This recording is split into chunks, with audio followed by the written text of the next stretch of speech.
So guys, to fix this problem, what you have to do is to first go to your phone menu and now scroll down and try to search for your phone settings. So when you find your phone settings, just tap on it. When you tap on it to open it, what you have to do is to search for apps and notifications.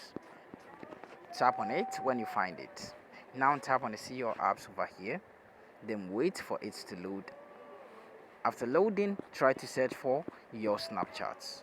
When your apps are a lot, just tap on the search bar at the top right corner and type in Snap, and you're going to see your Snapchat pop up over here. So just tap on it.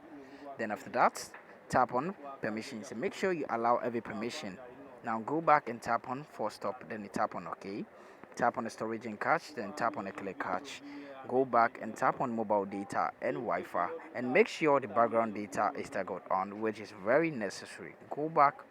Now tap on notifications and make sure the show notification is toggled on. So just move through to see everything is on. So when everything is on, you go back. Then now what you have to do is to go back to your phone menu again and try to search for Google Play Store.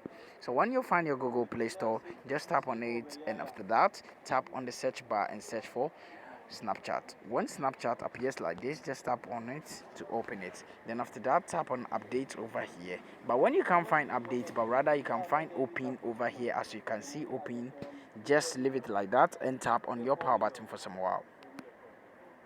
And you're going to see this. So what you have to do is to tap on the store restart. Then after that, you tap on OK, and it's going to restart automatically. Thank you for watching this video. See you in my next video. Don't forget to subscribe, like, and also share this video with your friends.